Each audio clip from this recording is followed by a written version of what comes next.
sejahtera. Pada hari ini kita akan bincangkan tentang langkah untuk membangunkan ekonomi di Malaysia. Pertama sekali kita kena tahu kenapa kita nak membangunkan ekonomi di Malaysia ini. Sebab kita nak membangunkan ekonomi di Malaysia adalah kerana ekonomi di Malaysia adalah tidak stabil, hasil daripada langkah pecah belah yang telah dilaksanakan oleh British pada suatu ketika dahulu. Oleh itu, selepas sahaja merdeka, kerajaan telah melaksanakan beberapa dasar untuk membangunkan ekonomi di Malaysia, terutamanya ekonomi bagi setiap kaum. Antara dasar yang telah dilaksanakan oleh pihak kerajaan adalah dasar ekonomi baru, dasar pembangunan negara dan juga dasar wawasan negara. Baiklah, pertama sekali kita kena tahu apakah itu dasar ekonomi baru ataupun DEB.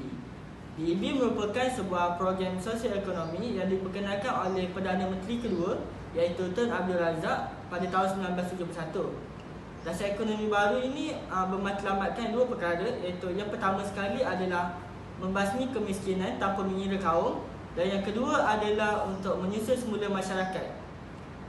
Kenapa dasar ini bertujuan untuk menyusun semula masyarakat?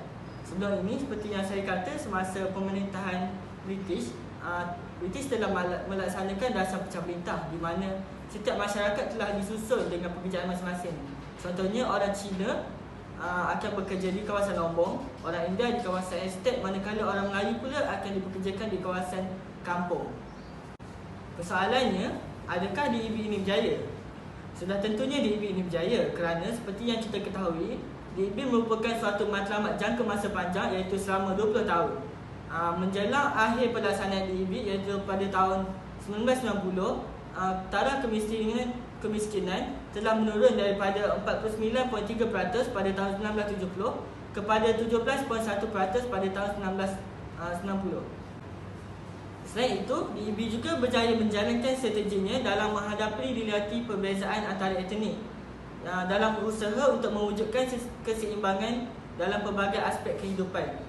Tidak dinafikan hasil dasar DEB yang telah dilaksanakan ini berjaya mencapai perpaduan nasional melalui falsafah yang dibawa iaitu pembangunan dengan pengagihan yang saksama. Okey, yang seterusnya adalah dasar pembangunan nasional atau lebih dikenali sebagai DPN. Mesti ramai tertanya-tanya kan, bila DPN ini digubal? Pada 17 Jun tahun 1991, kita punya Perdana Menteri yang keempat pada ketika itu, iaitu Yang Amat Berhormat Datuk Seri Mahathir bin Mohamad telah mengubah DPN ni. Okey. Kemudian DPN ni telah menggubal satu rangka rancangan jangka panjang yang kedua tahun 1991 hingga 2000 yang berasaskan daripada DPN tu tadi, yang di mana perkara tersebut menandakan bermulanya satu era baharu dalam menjadikan Malaysia ni sebagai sebuah negara yang maju menjelang tahun 2020. DPN ni dia merupakan kesinambungan daripada DEB tadi, yang di mana dia masih mengekalkan strategi asas dalam DEB iaitu untuk membasmi kemiskinan dan menyusun semula masyarakat. Pada waktu yang sama, beberapa penambahbaikan telah dilakukan untuk dimasukkan ke dalam teras utama DPN. Contoh dia yang pertama adalah untuk mewujudkan keseimbangan yang optimal melalui pengagihan ekonomi yang saksama. Seterusnya adalah untuk memastikan pembangunan yang seimbang bagi sektor-sektor utama dalam industri di Malaysia untuk meningkatkan daya saling melengkapi antara sektor tersebut.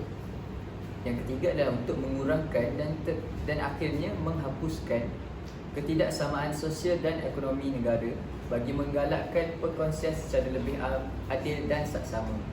Dan yang terakhir adalah untuk menggalakkan serta memperkukuhkan lagi integrasi nasional dengan mengurangkan jurang ketidakseimbangan antara kaum yang luas dalam pembangunan ekonomi dan negara kita.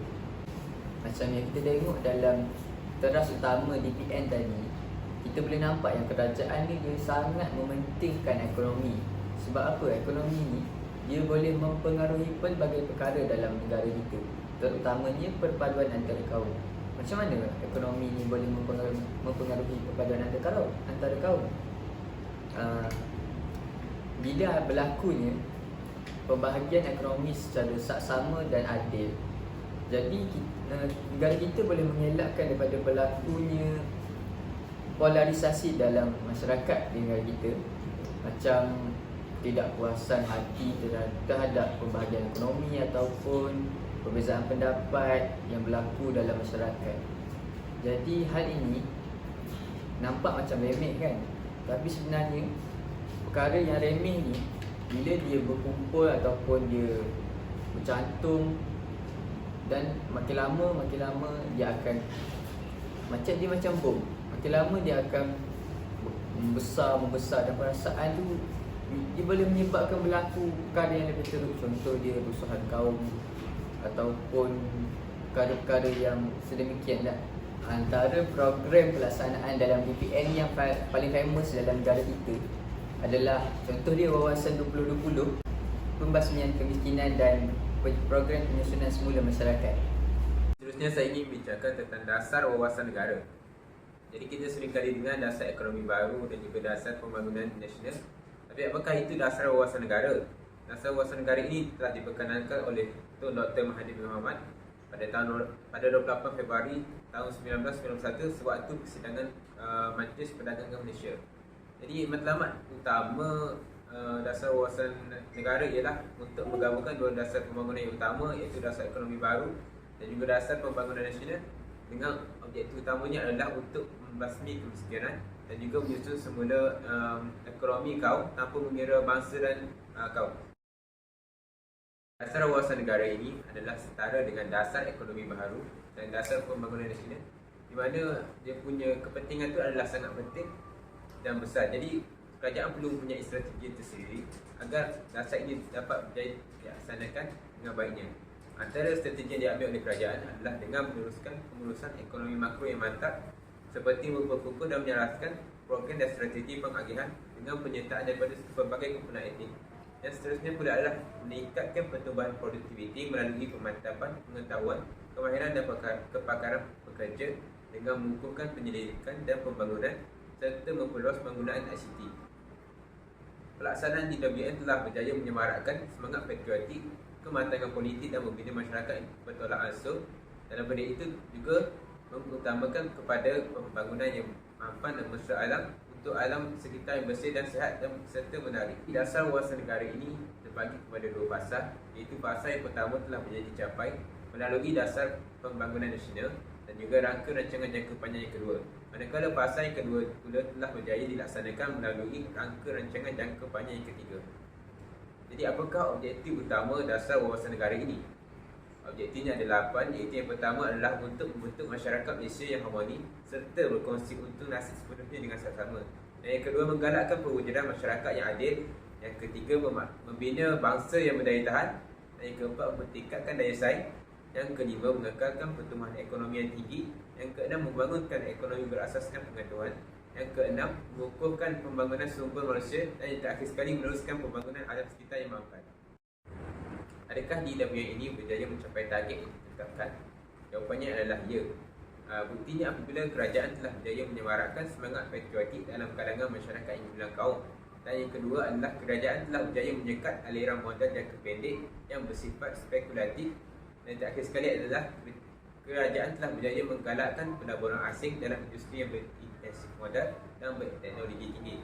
Dalam kata lain, selain daripada kerajaan berjaya meningkatkan ekonomi negara, kerajaan juga telah berjaya membaik pulih hubungan antara kaum serta meningkatkan semula perpaduan selepas peristiwa yang berlaku pada 13 Mei 1969. Ini sahaja pembentangan kami pada hari ini. Harapan kami adalah semoga perpaduan antara kaum pada hari ini dapat dikekalkan sehingga ke generasi yang akan datang.